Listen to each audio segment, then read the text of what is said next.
On January 5, 1942, as cheers of victory echoed across Tokyo, Admiral Isoroku Yamamoto ordered the staff of the Imperial Combined Fleet to begin planning the second phase of operations in the Pacific. Reviewing reports from the Philippines, Malaya, and points farther south, Yamamoto believed that within a few months, Japanese troops would be in full control of East Asia, and every region struck in December. He instructed his chief of staff, Admiral Matome Ugaki, to have plans ready by mid-February. The speed of Japan's victories stunned even its own planners and triggered intense arguments within the Imperial General Staff. The hardline nationalists wanted to keep advancing without limit, convinced that as long as Japan kept winning, no target was too ambitious. Yamamoto, however, had always been cautious about a long war with the United States and Britain. His doubts were well known.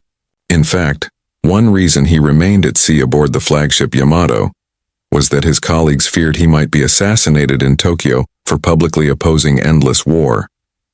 Ugaki in his diary wrote that statesmanship and foresight were now more important than ever, a sentiment Yamamoto often repeated, warning that Japan could not expect to outlast the Western powers in a prolonged fight.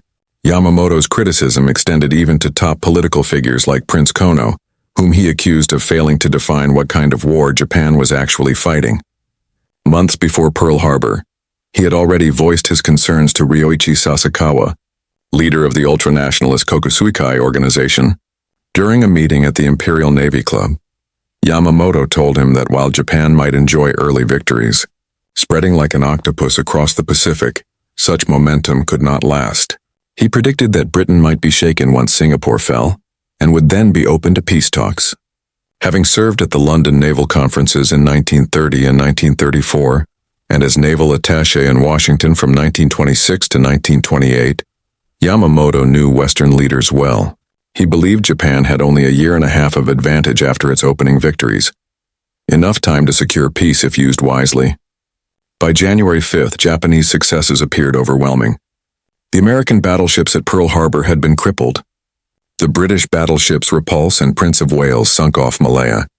Manila and the U.S. naval base at Cavite captured. Hong Kong surrendered. And landings were already underway in the Dutch East Indies, Rabaul, Ambon, and the Solomons. Yet the Pearl Harbor strike had failed in one crucial respect. America's aircraft carriers had been at sea and escaped damage. Yamamoto knew they remained a serious threat. What was needed, he insisted, was a stunning victory. Something greater than even the fall of Singapore, which he believed would take at least 5 or 6 months. Singapore fell on February 15th, far sooner than expected. Still, Yamamoto thought it was not enough. He pressed his staff to look elsewhere for a decisive blow.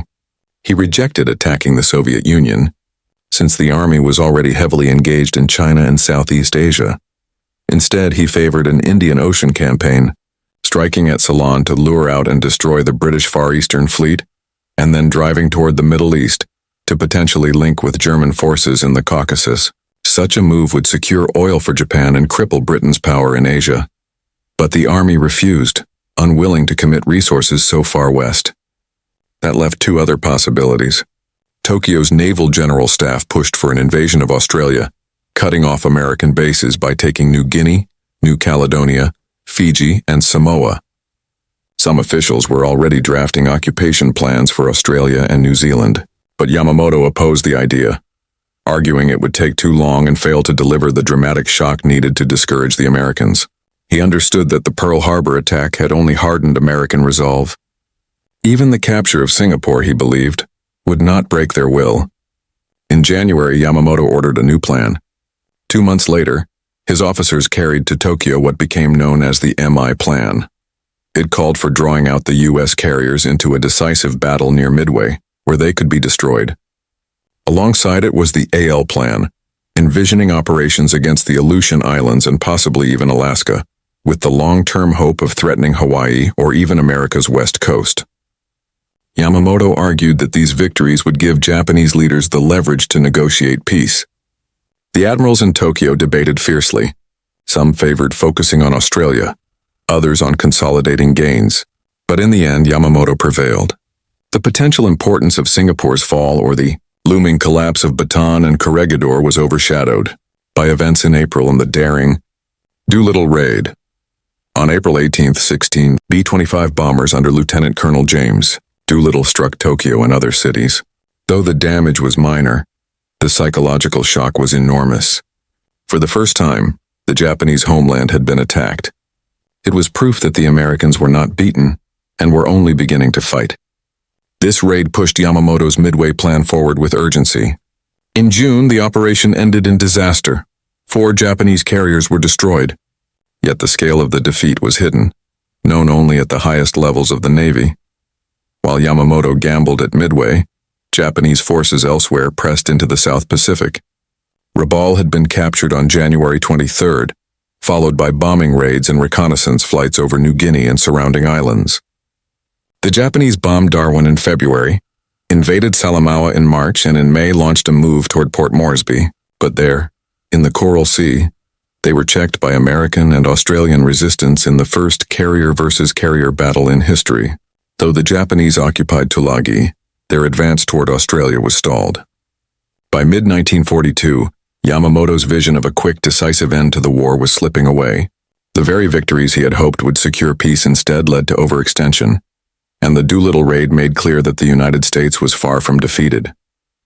North of Guadalcanal, the Japanese began constructing a seaplane base which quickly raised alarms in Washington and Australia. The Battle of the Coral Sea had already shown Allied planners that Japan was preparing for a deeper move into the South Pacific.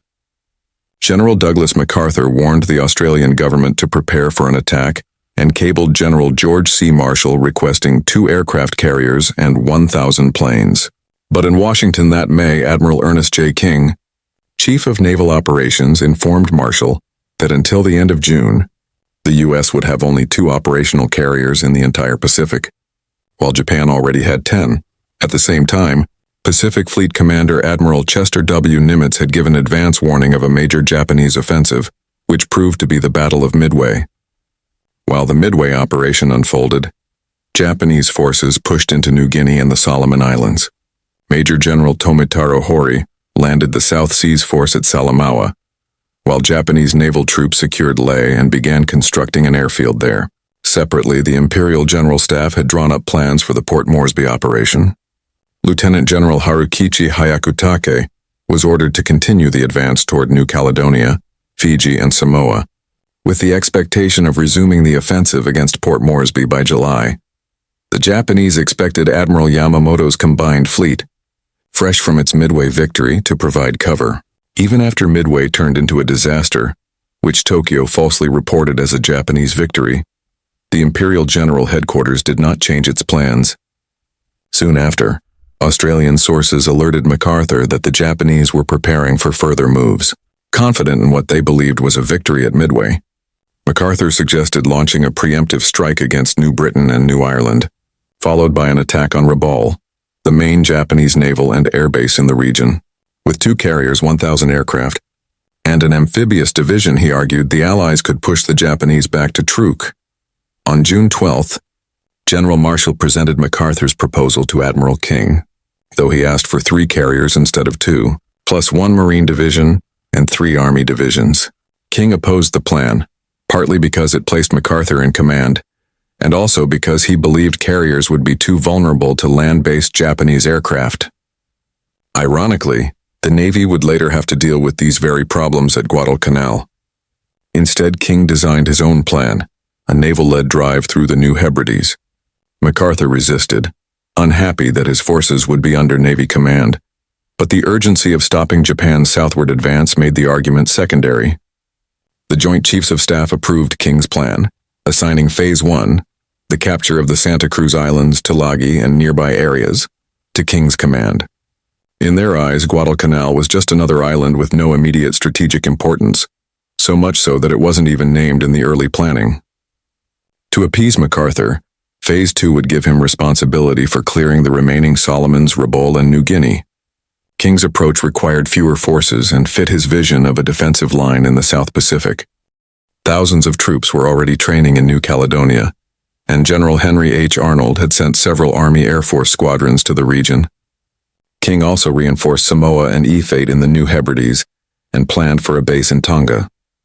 Meanwhile, Admiral Wilson Brown, whose indecisive handling of the Wake Island crisis had frustrated King, was reassigned to head the new Amphibious Training Command in San Diego. There, alongside Marine Major General Holland Smith, he was tasked with developing amphibious warfare techniques. Rear Admiral Richmond Kelly Turner, King's Chief of War Plans, argued that the first priority was holding the South Pacific Line while amphibious forces trained.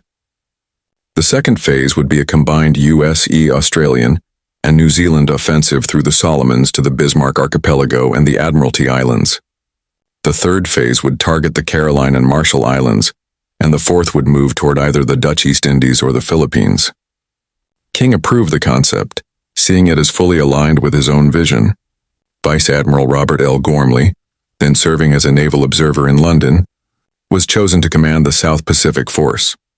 He left Washington on May 1st and formally took command on June 19th, after first reporting to Nimitz at Pearl Harbor. By then, Japanese operations in the South Pacific were already underway. On May 22nd, an American aircraft spotted a Japanese reconnaissance plane over Guadalcanal. Soon after, Army intelligence confirmed the Japanese were preparing to build an airfield on the island. On June 25th, reports indicated that grass had been cleared, tents erected, and a wharf under construction at Lunga Point. Just 6 days later, an Australian coast watcher on Guadalcanal confirmed that Japanese construction units were about to begin airfield work. He even identified the arriving units as the 11th and 13th Pioneer Forces, the Japanese equivalent of American Seabees. This intelligence was soon confirmed by U.S. radio intercepts at Pearl Harbor, where Nimitz's codebreakers picked up a message revealing the 11th and 13th Pioneer Forces would arrive on July 4th. Admiral Turner happened to be at Pearl Harbor when this intelligence reached Nimitz. He immediately realized where his upcoming amphibious mission would take place: the Solomon Islands. Within 2 weeks, Turner was in Wellington, boarding his flagship USS Macaulay, a converted passenger liner. His mission was daunting: train and prepare an entire amphibious task force in just 1 month. While Turner was organizing his forces, Admiral Gormley traveled to Melbourne to meet with MacArthur. Both men doubted the plan, believing the Allies lacked enough air support to cover a landing. On July 18th, just 3 weeks before the scheduled invasion, they jointly recommended postponing the operation. But Admiral King rejected the request. He had already told Gormley the mission would be difficult and that proper resources might not arrive until fall. The invasion would go ahead as scheduled. From the start, the Guadalcanal campaign revealed major gaps in Allied intelligence and coordination. But despite doubts and shortages, the decision was made. The first American offensive of the Pacific War would begin at Guadalcanal. By July 1942, the Japanese had nearly finished building an airfield on Guadalcanal. Allied intelligence, however, barely noticed. On July 10th, a report to Admiral Ernest J. King mentioned the construction almost in passing, and just days later another report even placed the field on the wrong side of the island. By the end of the month, the airfield was complete, and at Combined Fleet Headquarters in Japan, Admiral Isoroku Yamamoto gave the order for a first-stage mission to leave Rabaul on August 14th. Meanwhile, Admiral Robert L. Gormley, commander of U.S. operations in the South Pacific, struggled to get more resources. He pleaded for additional bases and more aircraft, but Admiral King had already warned him that reinforcements would be scarce. Even the invasion supply shipments reflected the rush. Equipment and supplies were thrown haphazardly onto transports in Oakland instead of being carefully organized. When the ships reached Noumea, a port with almost no proper facilities, unloading and reloading was impossible. King knew the situation was messy, but there was no time to delay. He understood better than anyone that the Japanese had to be stopped before they could threaten Australia. By late July, the rush was on. 107,000 Marines were moving by troop ship from California, Pearl Harbor, Noumea, and Samoa. Admiral Gormley was too overwhelmed to hold a full conference with his commanders, so on July 28th, Admiral Frank Jack Fletcher, in tactical command aboard his flagship, the carrier USS Saratoga, gathered the unit commanders. For the first time, the leaders met to discuss the coming invasion. Fletcher was responsible for protecting the landings with his carriers, while Admiral Richmond Kelly Turner would deliver Marine Major General Alexander Vandegrift's troops to the beaches. Once secured, garrison forces would replace the assault troops. But the meeting immediately revealed serious problems. No reserve troops had been set aside. There simply weren't enough men in the South Pacific. Worse, Fletcher announced that he would cover the landings for only 2 days, then withdraw his carriers. He insisted, and Gormley's staff agreed that carriers could not be risked. Fletcher believed the whole operation was rushed and poorly planned. Admiral Turner sharply disagreed. He reminded Fletcher that the decision had already been made to take the risk, and their duty was to follow orders. Fletcher's hesitation had been a concern before. After the Battle of the Coral Sea, King had questioned his fighting spirit, and only Admiral Chester W. Nimitz's encouragement had kept him in command. At Midway, Fletcher had led effectively, but now, on the eve of America's first major offensive, his warning that he would abandon the invasion force after 48 hours cast a dark shadow. The rehearsal for the Guadalcanal landings, held from July 28th to July 30th on Coro Island near Fiji, did little to inspire confidence.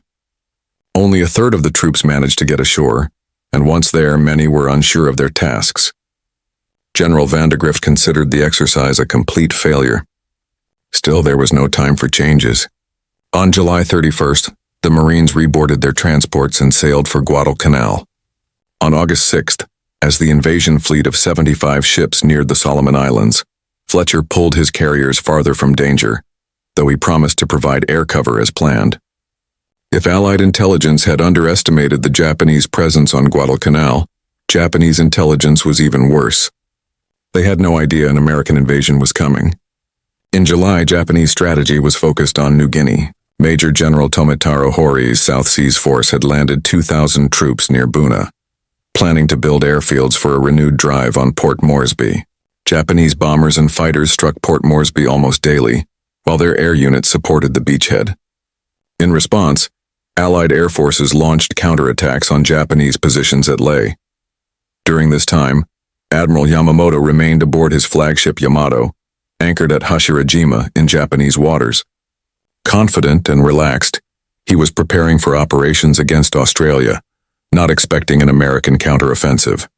On August 3rd, Japanese air units from Lae were withdrawn to Rabaul to prepare for future missions in the South Pacific. Through the first week of August, poor weather kept Japanese search planes grounded. Only a few reconnaissance flights took off, and none spotted the vast American armada approaching Guadalcanal. Japanese pilots flying from Rabaul were surprised to encounter U.S. carrier aircraft over Bougainville. They had been told that all American carriers were destroyed at Midway. Assuming the planes must be Australian, they never imagined the Americans were preparing a major invasion. The element of surprise held. On August 4th and 5, the Allied fleet sailed under heavy clouds and rain squalls. By the evening of August 6th, the 75 ships were in position. At dawn on August 7th, the skies cleared, giving American carriers perfect visibility. At 5:30 a.m., the fleet went to general quarters. By 6:09, aircraft from the carriers USS Wasp, USS Saratoga, and USS Enterprise launched their first strikes. Their targets were Guadalcanal itself, as well as Tulagi, Gavutu, and Tanambogo. The Japanese had established a seaplane base at Gavutu and Tanambogo, connected by a causeway. American pilots found little resistance. The Japanese had been grounded by poor weather the previous day, and only one unidentified plane had been spotted, possibly not even Japanese. At 6:12 a.m., the Japanese finally realized what was happening. A frantic message from the Tulagi seaplane base reported, "Enemy heavy bombardment in progress." The alert went out to the 4th, 6th, and 8th Fleets, to Admiral Yamamoto, and to Imperial headquarters in Tokyo. By then, it was too late. The skies had cleared, the American carrier planes swept in, and the first blows of the Guadalcanal campaign had begun. From 6 k's until 8 in the morning, carrier planes circled above the transports until they were replaced by fresh groups. Bombers pounded targets around Tulagi and Lunga Point, yet no enemy aircraft appeared. For the first half of the day, American pilots had complete control of the skies. The only damage came from operational mishaps, not enemy fire. Aircraft from the other carriers struck the seaplane base at Gavutu, catching the Japanese completely off guard. Planes swooped in low, bombing and strafing seaplanes sitting in the water. 9 float planes were destroyed, along with a 4-engine Kawanishi flying boat and 8 other aircraft that had been serving as reconnaissance and bombers. A handful of Japanese pilots attempted to take off, but they were shot down before becoming airborne. Not a single Japanese plane at Gavutu survived. Other carrier squadrons hit Japanese troop positions on Tulagi, while additional strikes blasted the beaches where Marines would soon land. At first light, Marines standing on the decks of their transports could see the dark outlines of the mountains on their objective. The ships quietly slipped through the narrow waters between Guadalcanal and Savo Island into Sealark Channel. At dawn, the heavy guns of cruisers and destroyers opened fire, lighting up the shoreline with thunderous bombardments. Fires spread quickly, and an oil dump erupted in a massive explosion. By Aidikon, after 2 hours of shelling and airstrikes, the landing craft were launched. Nervous Marines headed toward the north shore east of Lunga Point. None of them, officers included, had real combat experience in an amphibious assault. This was the first American landing of its kind since the Spanish-American War. By 9:00, the first Marines were ashore on Guadalcanal. To their surprise, they met no resistance. The Japanese construction troops had abandoned the airfield site and fled into the hills. What the Marines found was startling. Empty wooden barracks, a tent with breakfast still set on the table, bowls of rice half-eaten, and chopsticks scattered as if dropped in panic. Clearly, the naval bombardment had forced a hasty retreat. But while the Guadalcanal landing seemed easy, the story on Tulagi was very different. Lieutenant Colonel Merritt Edson's 1st Marine Raider Battalion, alongside the 5th Battalion of the 2nd Marines, ran into determined Japanese defenders. Roughly 250 enemy troops of the Yokohama Air Base Detachment, commanded by Captain Masaki Mizuno Miyazaki, were dug in. These were not construction workers. They were trained and motivated combat soldiers. Edson's raiders, however, were no ordinary Marines. They had been carefully selected and hardened by months of tough training. The raider concept itself had been influenced by Lieutenant Colonel Evans Carlson, who had observed Chinese guerrilla fighters battling the Japanese in northern China. By the time they reached Tulagi, Edson's men had already gained a reputation as elite fighters, and they were about to be tested against equally disciplined Japanese troops. At 8:15 a.m., Edson's men stormed ashore on the northwest coast of Tulagi. The jungle was thick with small trees, vines, and thorny bougainvillea, making progress slow. Initial resistance came from scattered outposts. One sniper claimed the first Marine life as they hit the beach. Edson planned to drive inland to a central ridge, then sweep south along it. But the terrain slowed them to a crawl. It took 3 hours to fight through 1.5 miles of jungle. When they finally reached the ridge, the Marines ran straight into carefully built Japanese defenses. Machine guns had been positioned in dugouts and rock shelters, creating deadly crossfire zones. To advance, Marines crawled up cliffs and dropped grenades or dynamite charges directly into enemy positions. Even then, dugouts had to be cleared one by one. In a single shelter, 17 Japanese defenders were killed by explosives. Resistance was brutal. One Marine entered a captured dugout to retrieve a Japanese radio, only to be gunned down by 2 surviving soldiers who had remained hidden. Snipers in trees and hidden behind rocks harassed the raiders constantly, waiting for Marine patrols to pass before shooting men in the back. Many Marines fell to these tactics before the snipers were eliminated. By afternoon, Edson's force had pushed deeper but suffered heavy losses. One company alone took 15% casualties. As the sun went down, the raiders reached a ravine whose floor was once a British cricket field. The Japanese had fortified its walls, creating deadly overlapping fire zones. With darkness approaching, Edson called a halt rather than risk advancing into unknown strongpoints. That night, the Marines learned firsthand about the ferocity of Japanese counterattacks. At 10:30 p.m., enemy soldiers launched a desperate charge, breaking through the Marine lines and surrounding one company. Fighting was chaotic and savage. Men battled with rifles, grenades, and even knives. Japanese troops pushed to within 50 yards of Edson's command post, before finally being driven back. By dawn, the Marines still held the ground, but one company had been badly bloodied. The opening day of the Guadalcanal and Tulagi landings revealed 2 realities. On Guadalcanal, the Japanese had been caught by surprise, but on Tulagi, their seasoned fighters showed the kind of resistance that would define the campaign to come. On August 8th, the second day of fighting, more American troops were landed on Tulagi until their numbers reached 7,500 on that side of Sealark Channel. Edson's raiders, along with men from the 5th Battalion of the 2nd Marines, pushed deeper toward the southeastern end of the island. One by one, they assaulted Japanese machine gun positions dug into the steep slopes around the old cricket field. In one cave alone, Marines counted 35 dead Japanese, some already decomposing, others killed in the final moments of the fight. From this, the Americans realized that Japanese soldiers would defend a position until death, unless ordered to withdraw. A clear sign of their discipline and resolve. The few Japanese who surrendered on Guadalcanal were usually from labor units, not combat troops. By contrast, Edson's men on Tulagi faced determined soldiers who fought to the end. In one dugout, 3 Japanese officers were cornered with only a single loaded pistol between them. As the Marines prepared to attack, 3 gunshots rang out. When they entered, the Americans found all 3 officers dead, the last one having used his final rounds to shoot his comrades before turning the weapon on himself. This mindset shocked the Marines. It was difficult for them to understand why soldiers who were wounded, surrounded, and hopelessly outnumbered would almost always choose suicide over surrender.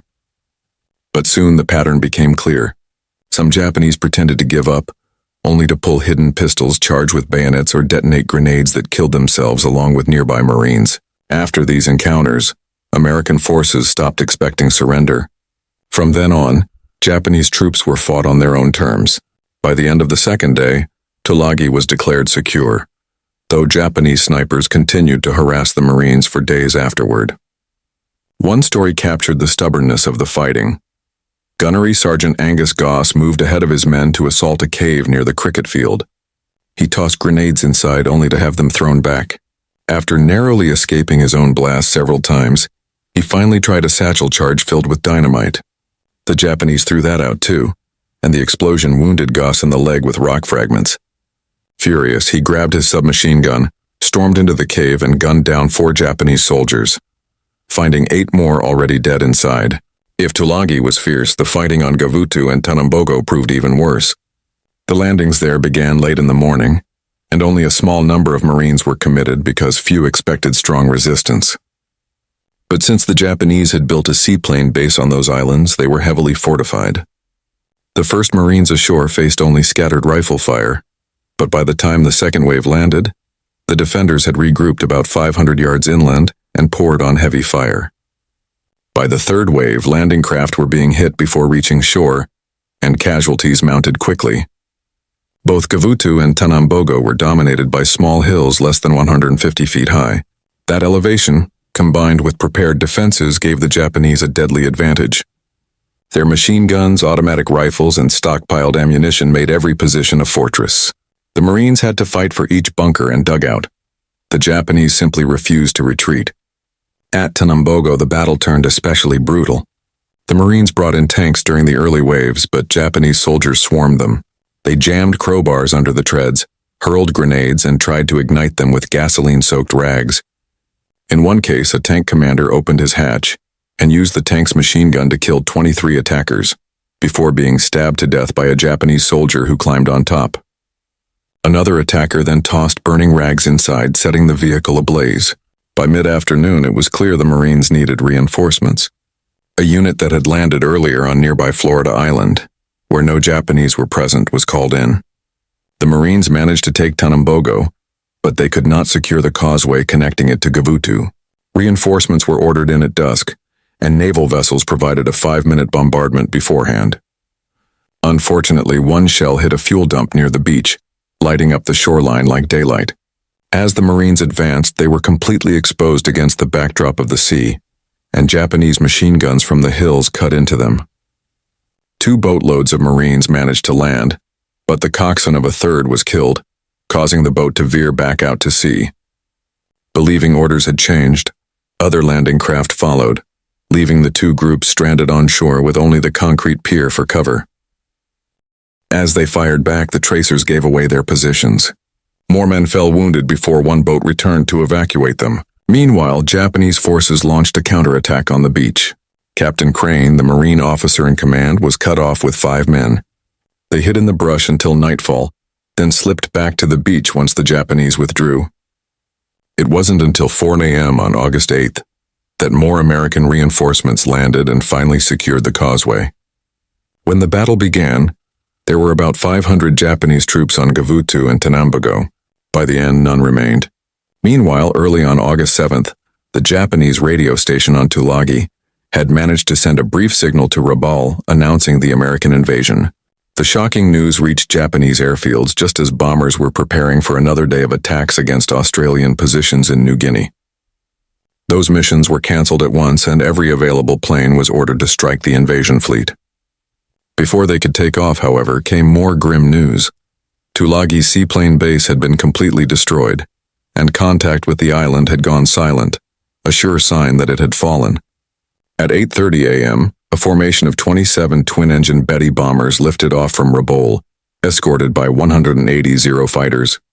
The bombers had originally been loaded with bombs for New Guinea, not torpedoes, since the attack on Guadalcanal had not been anticipated. They climbed to 13,000 feet, flew east over Buka Island, and then turned south along the coast of Bougainville. Just after 1 p.m., they were spotted by 4 F-4F Wildcats from the carrier Enterprise flying at 18,000 feet. Lieutenant VPDs shot down one bomber in the first pass, while 4 others trailed smoke and were listed as probable kills. But soon the Zero escort swarmed in. Following orders, the American fighters broke off and took cover in the clouds after suffering heavy damage. One of the F-4Fs was shot down, and Lieutenant D's aircraft was so badly damaged that he was forced to make an emergency landing on the carrier Wasp. Meanwhile, Lieutenant G.E. Firebaugh led another group of 6 fighters from the Enterprise, and soon spotted the enemy near Santa Isabel Island. The Japanese struck hard. 10 Zero fighters rushed in, overwhelming 3 Wildcats, all of which were shot down. The remaining 3 American fighters pressed the attack on the bombers. Ensign R.N. Dis managed to bring down 1 Betty, while radio electrician T.W.W. Rhodes scored the first confirmed kill of a Zero. But the fight quickly turned grim. The Japanese pressed in with full force, and the American pilots had to dive into the clouds to avoid being destroyed. 10 Zeros came after them in 2 tight groups, following the Japanese rule to never lose sight of their wingmen. From the starboard quarter, they attacked. Lieutenant Firebaugh, along with enlisted pilot W.S. Stevenson Jr. and pilot machinist W.H. Warden, were all shot down. Firebaugh was later pulled from the sea by a coast watcher near Santa Isabel, and another coast watcher on Guadalcanal rescued Warden by canoe. Stevenson, however, was never found. Elsewhere, the battles unfolded in much the same way. The bombers were easier targets. 6 fighters from Flight 323 intercepted enemy planes off Lunga Point, downing 4 of them. Machinist Arunan alone destroyed 2. Just after 2:30 in the afternoon, the Japanese launched their next strike. Coast watchers had been alert since early morning. Paul Edward Mason, a former copra planter stationed on Malab Hill at Buin, sent a critical message at 9:00 a.m. reporting that 24 Japanese bombers were on their way to Guadalcanal. They were still 400 miles out, more than 2 hours away. That warning reached Pearl Harbor, then was relayed to the fleet in plenty of time to prepare. The reaction of the Australian cruiser HMAS Canberra was typical. When the word came that the ship will be attacked at noon by 24 torpedo bombers, the bosun's mate simply piped, "All hands will eat dinner at 11:00. And right on schedule, the bombers appeared. American fighters climbed to 20,000 feet, waiting above the incoming formation. At noon, as the Betty bombers approached the invasion fleet off Guadalcanal, carrier fighters and shipboard gunners opened fire. For the first time in the South Pacific, the Japanese encountered a strong counterattack. Out of the 24 bombers, all but 1 were destroyed. The only damage inflicted in that raid was to the destroyer Mugford, which was struck by a bomb. Against the Zeros, however, things were different. Among the Japanese pilots was Petty Officer Saburo Sakai, one of Japan's top aces. Along with 17 other experienced flyers, he escorted the bombers on this long-range mission. American F-4F Wildcats came diving in, aiming directly for the bombers while trying to avoid dogfights with the Zeros. Sakai quickly realized the American tactic: make a fast pass, and if the shot failed, scatter and evade. U.S. intelligence had briefed the pilots well. They knew the Zero was faster, climbed better, and turned tighter. The air battle was fierce. Sakai himself shot down 1 Wildcat and an SBD dive bomber, though he was nearly killed in the process. Mistaking a group of SBDs for fighters, he attacked head-on and was riddled with fire from the rear gunners. Seriously wounded, with his Zero heavily damaged, Sakai still managed to fly all the way back to Rabaul and land before collapsing. The Japanese still held a temporary edge with their superior fighter, but the Americans were learning fast. The Wildcats might have been slower and less agile, but they were rugged, heavily armored, and could take punishment the Zero could not. By nightfall of the first day, the American invasion seemed secure. Around 11,000 Marines had been landed, along with mountains of food, ammunition, and supplies. General Alexander van de Grift saw his beachheads packed with equipment, almost more than his forces could handle, but he was relieved to have it ashore before the carriers pulled back. Meanwhile, Japanese reinforcements began to stir. At 8:40 a.m. on August 8th, Coast Watcher Jack Red at Buka Passage reported 45 Japanese dive bombers heading toward Guadalcanal. Within 30 minutes, Pearl Harbor relayed the alert. Carrier planes intercepted and destroyed many of the attackers, but not all. The transport George F. Elliott was set ablaze when a bomber crashed into her, and the destroyer Jarvis was crippled by a torpedo hit. Later that morning, aircraft from the Enterprise swept the skies clear and pounded Japanese positions along the Tenaru River and the airfield. At about 10 3 Wildcats intercepted Japanese torpedo bombers flying low over the water. Machinist Runen shot down one, Ensign V.H.H. Rouse brought down two, and Ensign J.D. Shoemaker added another to the tally. By the end of the day, Fighting Squadron 6 from the Enterprise counted 6 pilots lost in combat with Zeros. Though the Japanese still had the advantage in both pilot experience and aircraft performance, the Americans were already adapting. Enterprise's Air Group commander summarized it best. The Zero had 2 key weaknesses: light armament and very little protection. The Wildcats were not as nimble, but when flown in pairs using scissors maneuvers, they could focus firepower and withstand hits the fragile Zero could not. The struggle for air control over Guadalcanal had only begun, but it was clear the Americans were learning fast, and they intended to fight this battle to the end. The Marines faced tough Japanese resistance on Tulagi, Gavutu, and Tanambogo. On Tulagi alone, they suffered 90 casualties but managed to seize control of the island by the end of the second day. The Japanese garrison of 250 men fought until the bitter end. 200 were killed, only 3 surrendered, and the rest swam across the strait to Florida Island to continue fighting. On Gavutu and Tanambogo, the battle was even bloodier. The Marines lost 250 men, but the 500-man Japanese garrison was wiped out entirely. None survived. The brutal fighting on Tulagi and its surrounding islands stood in sharp contrast to the much easier Marine advance on Guadalcanal. By the morning of August 8th, the Marines had reached the edge of the airfield, which they would later name Henderson Field in honor of a pilot killed at Midway. Confidence among the troops was rising. One Marine even remarked, "I wish those Japanese would come out and fight. All they do is run into the jungle." The comment, overheard by war correspondent Richard Tregaskis of the International News Service, reflected the mood of many Marines. On the surface, the campaign seemed to be going well, but the officers were uneasy.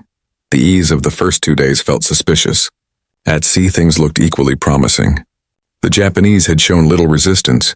A handful of patrol craft, supply ships, and 1 or 2 transports had been caught near the shore and quickly destroyed in the opening hours by American shelling and bombing. Only in the skies were the Japanese putting up a fight. Most of the first waves of enemy bombers were destroyed, but engaging the Zero fighters came at a steep cost. 21 of Admiral Fletcher's 99 carrier planes were lost. Although such losses were not considered extreme in wartime operations, they convinced Admiral Fletcher that his carriers were in danger. At 6 p.m. on August 8th, he asked Admiral Gormley for permission to withdraw his carriers. Without waiting for a reply, Fletcher pulled them back. When Admiral Turner intercepted Fletcher's message, he realized the withdrawal would leave the invasion fleet with no carrier air cover, exactly when Japanese air activity could be expected to increase. Meanwhile, the Japanese were already responding in force. As soon as word of the Guadalcanal landings reached Rabaul, Vice Admiral Gunichi Mikawa, commander of the Japanese 8th Fleet and the Outer South Seas Force, took action.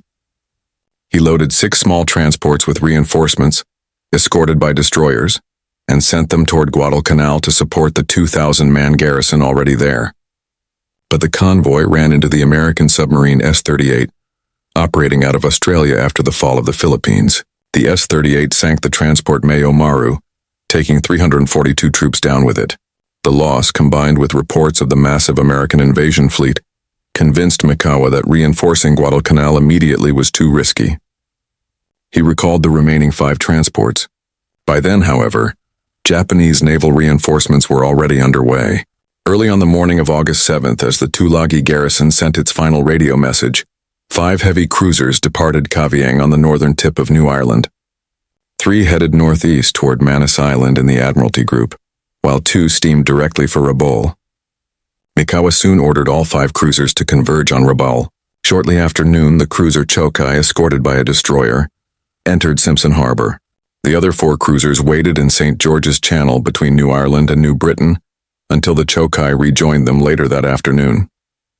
On board Chokai was Admiral Mikawa himself, accompanied by the light cruisers Tenryu and Yubari. Now the Japanese task force consisted of 5 heavy cruisers, 2 light cruisers, and a destroyer. As they sped south toward Guadalcanal, Mikawa finalized his battle plan.